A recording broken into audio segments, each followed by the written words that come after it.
Мої привітання вам! Я Світлана і сьогодні хочу показати свої 13 сортів ялинок з молодими весняними приростами. Красота хвойных весной просто завораживает. Веточки мягкие, ярко-салатовые, голубые или даже белые. Идемте быстрее покажу, а то пройдет еще несколько дней и побеги нарастут, и в саду появятся новые лидеры красоты. Чуть не пропустила их поснимать для вас. Все вокруг своих рододендронов кручусь. То хвосты им подсаживаю в ноги, чтоб красивее было, то досаживаю новые сорта, мульчирую клумбы. Приятные хлопоты весны закружили.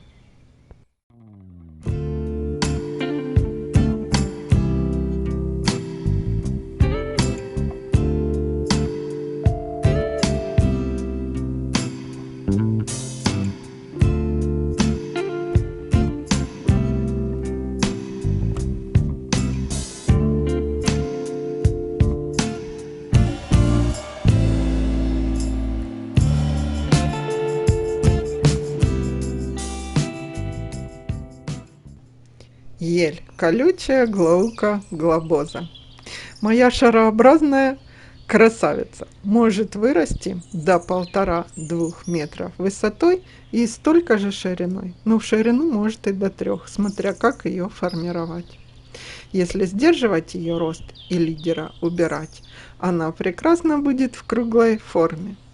У нее, смотрите, молодые приросты голубовато и немножко с такой солнечным отливом, с таким, если очень близко подойти. Я когда снимала, смотрю, такие золотистые, как блики, очень мягкие, красивые. Этот сорт часто прививают на штамп. Хвоинки расположены очень плотно и длинные достаточно для елочек до 12 сантиметров. Цвет ярко-голубой, мне немного напоминает цвет хупси, но совсем немного, как голубой припыленный такой. В ширину растет быстрее, до 10 сантиметров, а в высоту 5–8. Любит солнышко и не требовательна к почвам. Следующая елочка относительно недавно в моем саду, ель восточная Ауреа спиката. Посажена всего месяц назад. Принялась. Показала вам ее малиновые шишки я уже. И пошли молодые приросты. Кремовые у нее. Годовой прирост в высоту 15 сантиметров, а в ширину всего 5. Узкая, колонновидная, но это когда маленькая. Видно, что только-только цвет приростов становится виден. Вот такой кремовый будет яркий. Но я покажу ее позже. Он позже всех, этот сорт, показывает молодые приросты. Хвоинки маленькие, но очень плотно расположены на веточках. Сорт цветолюбив. Выносит небольшое затенение. Ну, конечно же, яркие желтые такие сливочные приросты будут красивее, когда она на солнышке. Шишки у нее такие тоненькие, узенькие, как и сама елочка, и вниз смотрят. Вот такие, как сосульки, еловые, малиновые. Посажена у меня тут, потому что надеюсь, что она распушится и прикроет нам соседей. Следующая моя елочка, мы ее любим и знаем, инверса моя. Совсем недавно, когда я опять же про шишки рассказывала, мы смотрели ее шишки. Молодые приросты уже. Она позже, чем акрокона, выпускает молодые приросты. И они более распушенные и такие, как лапки, красивенькие. Побеги красиво поникают. Молодые приросты вниз тянуты, прямо страшно, чтобы веточка не обломилась. Стоит она у меня без опоры. И вверх ветви, видите, как тяжело так спускаются вниз. И вверх пошел еще один молодой, длинный такой побег. Вот он. И она набирает высоту. Сколько будет у меня, не знаю. Пусть растет. Если что, поставлю ей опору. Хотя она крепкая и сама стоит. Красивая елочка. Нижние ветви, я тут не показала, они стелятся по земле, по замульчированной земле, вот так ложатся прямо вокруг нее таким фартуком красивым. Ель. Обыкновенная европейская вилсцверг. Ель обыкновенная. А и не скажешь, да, как игрушечная, маленькая. К 10 годам должна 2 метра быть, а вообще 2,5 до 3, не больше. Похоже на новогоднюю, не настоящую даже, да, елку. Она отлично формируется, видно, у меня там веточки были пристрижены, а сейчас пошли большие, какое количество молодых приростов. Эффектный ярко-зеленый цвет хвои у нее. Весной даже изумрудная такая. Она такая всегда, и в дождь, и в солнечный день смотрится умытой, праздничной, нарядной. Припыленного оттенка у нее нету. Этим сортом очень довольна. Такой свежий зеленый цвет. Глаз отдыхает, когда радуешься. Она видна у меня из дорожки. Он Тахакура нишики ее не сильно закрывает. И когда заходишь туда, в комнату зеленую с рододендронами, она тоже, обзор на нее падает.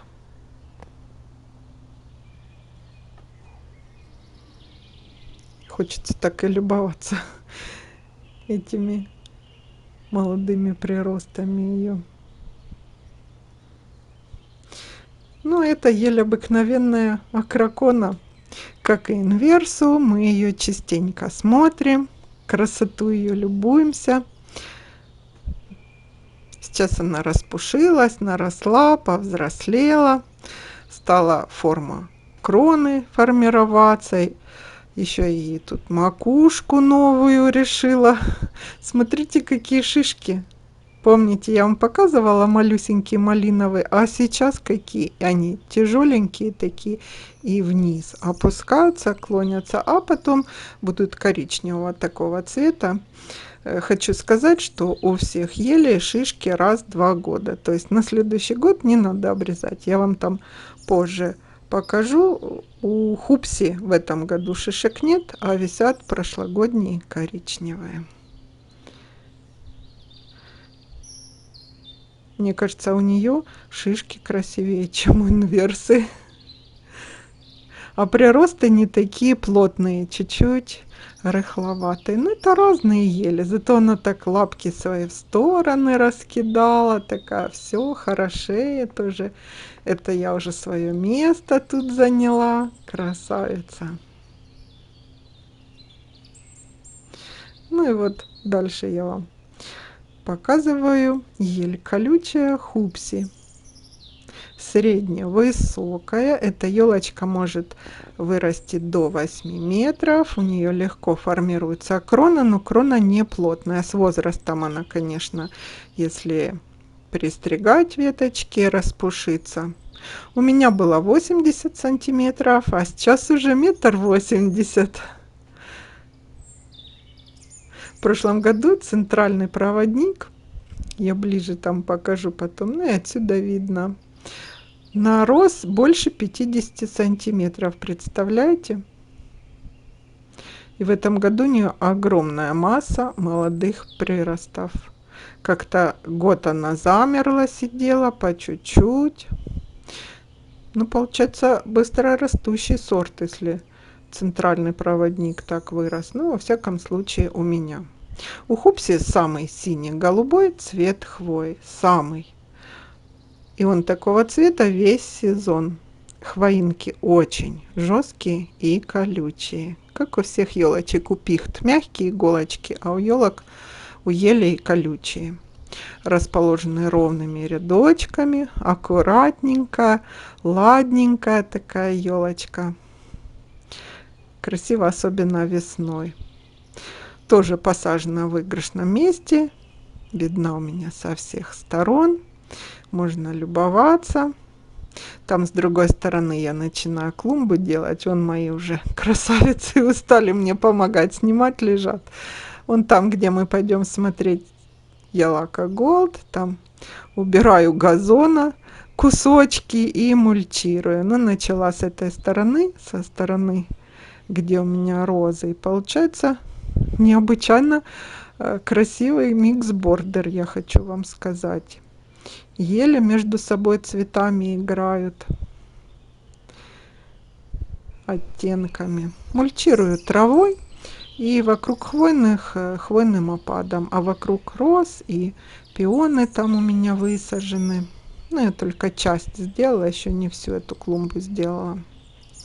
Так вот, сейчас про ель канадскую Ялака Голд. Помните, я осенью показывала, когда только ее купила. Это новый медленно растущий карликовый кустарник с плотной такой гнездовидной формой.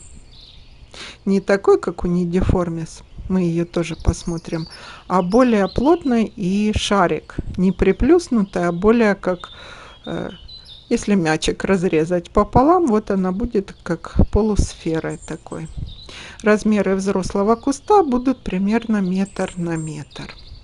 И действительно, вот у нее такие сливочно даже белые на краешках молодые приросты. Мне кажется, это самая светлая елочка. Ну, если по приростам, если не брать белобок елочку, там у нее вообще белые приросты.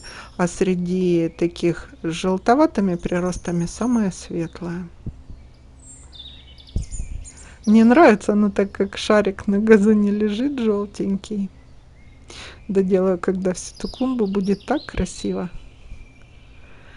Времени не хватает. То одно, то другое. Не хватает, как и всем сейчас. Обязательно проложите капельную трубку, чтобы был полив. Ну, что-то меня на канадские ели потянуло. И у меня малышка Сандерс Блю. Малышка в прямом смысле. 15 сантиметров. Этот сорт декоративный, относительно новый. Сорт ели канадской. Растет медленно, как и все канадки. Хвоинки, как у всех коник, мягкие, нежные и относительно короткие. Немножко как растрепанная такая. Молодые приросты с более салатовым оттенком, а так она голубая-голубая. Если я смотрела весной, так они немного по цвету с хупсией перекликались. Он там в глубине видно. Иголочки голубые. Цвет вообще у всех голубых елей зависит от места, где высажена, от почвы и от ухода. Но молодые приросты подтянутся, и я вам покажу, как она поголубеет.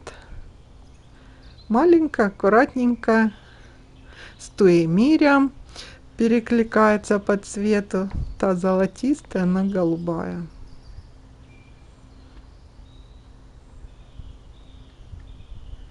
Будет около 1 метра. Посажена всего месяц назад. Крошечка-хорошечка. Коники меня вообще увлекли. Ну и поэтому ель канадская коника My Gold. Белая коника ее еще называют. Саженец купила в контейнере по уценке. С одной стороны у нее, видимо, клещ был, потом ее лечили. С одной стороны хвоинки осыпались. Там немножко будет видно, я покажу. Не знаю, где она стояла, клещ, не клещ. У меня она прошла уже все обработки, посажена в ажурной тени и дала такие молодые медовые приросты.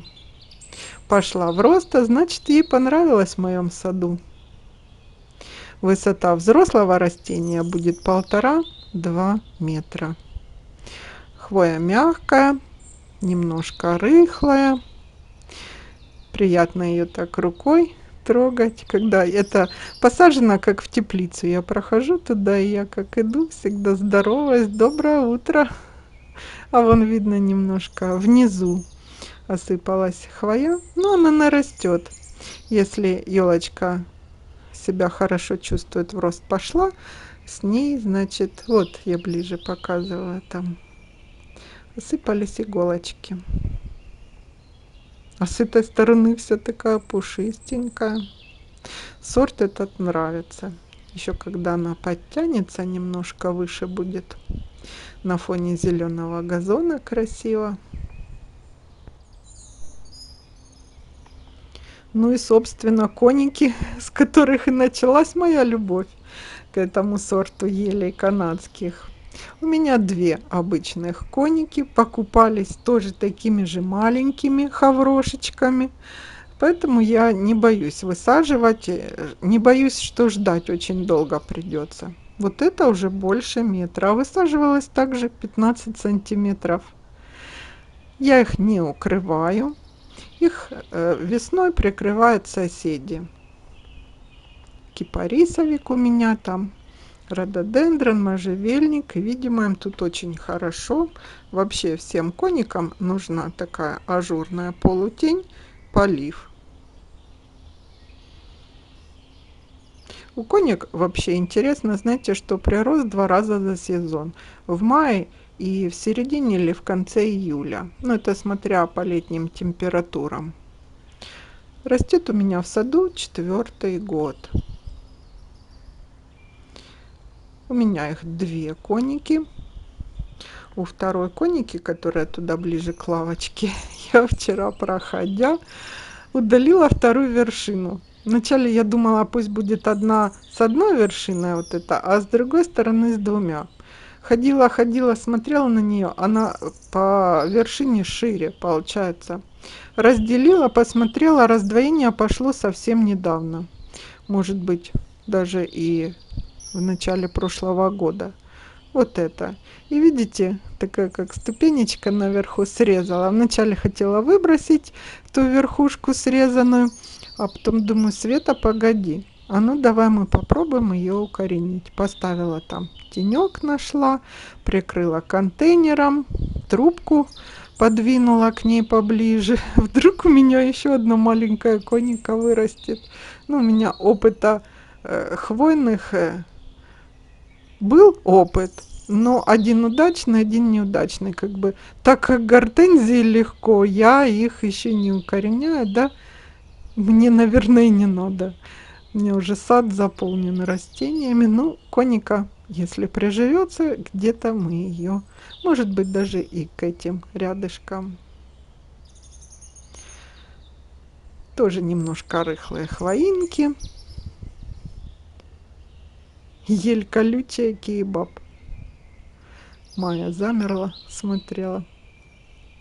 У меня их посажено две елочки в позапрошлом году. И опять же малышиками. И только сейчас они начинают распушаться. А то так замерли, и все. И прирост там был 2 сантиметра, и все, не распушивались. Вообще, по характеристикам ели голубые кейбаб достигают высоты 5-7 метров. И крона у них будет 2-3, если не сдерживать. А если формировкой, можно и, конечно, форму нужную задавать. А сейчас так на них смотришь и не скажешь, да, что такие большие будут. Я вот смотрю, у меня тут тропинка-то на полянку. Если они разрастутся, буду что-то думать. Пушистенькие, ладненькие. Одна более голубая, а вторая вот эта более сизая. Зависит от солнца. Выращиваются ели кейбаб из семян американской селекции. Этот сорт не такой яркий по голубизне, как хупси, например, но имеет другие достоинства. Крона очень густая, пышная, и этот сорт отлично переносит засухи и менее требователь к месту посадки. Елочка кейбаб. Обратите на нее внимание. Ель обыкновенная, европейская нидиформис. У меня нидиформис вначале появился один. Посмотрела я на него, и сейчас их больше 10. Карликовый сорт имеет гнездовидную форму. Обзор у меня есть на канале этого сорта, можно поискать в плейлисте хвойные и найти. Приросты ярко-салатовые. Этот сорт мне очень нравится. Годовой прирост в высоту до 5 сантиметров, а в диаметре 10-12. Так и есть. Зимой надо из центра нидиформиса в снег веником выметать, иначе развалится, разломается по центру именно ветви. Сортом этим довольна. У нее есть такое хорошее свойство, что эта елочка отлично чувствует себя в тени других растений. У меня там в одном месте посажены, когда поднимаются гортензии, они огромными кустами месяца на 3, получается, ее полностью закрывают. А потом лист опадает, и ветки дают свободу солнышка, и нидиформисы нарастают. Растут у меня, видите, и с пионами, и с гортензиями, везде. Ну, а сейчас думала, и почему бы и да. Малышка Белобок приехала ко мне в сад буквально несколько дней назад. Высадила и показываю вам. Крошечка, тоже маленькая крошечка. Эта ель будет ширококонической формы кроны и достигать высоту 2-3 метра. Ну, может быть и выше, зависит от ухода. Весенние приросты молодой хвои кремового цвета, даже с белым. Особенно красивый на фоне голубой хвои прошлого сезона. Будет ширококоническая, надеюсь. Желательно ее высаживать на солнце, как у голубых елей, чтобы цвет был ярче. В тени она потеряет привлекательность и изюминку, будет смазанный голубой оттенок. Про этот сорт больше пока ничего сказать не могу, буду за ней наблюдать. На сегодня у меня все. По уходу немного скажу, вы спрашиваете. Чтобы ели были здоровые и выглядели как бы эффектно, не забывайте обрабатывать от клещей и вредителей. Особенно сейчас. Апрель-май – это самое то время, когда можно потерять свои хвойные. Но можно и не потерять. Обработку вы сделаете, но молодых больших приростов красивых не будет. По удобрениям я вам говорила, что под корень я уже комплексный не сыплю. Только прохожу по хвое, опрыскиваю. 1 или 2 раза. Вот 1 раз плантафол 20-20-20 я уже прошла. И хелат железа, чтобы зелененькие были. Ну все, до встречи в новом видео. Всего хорошего.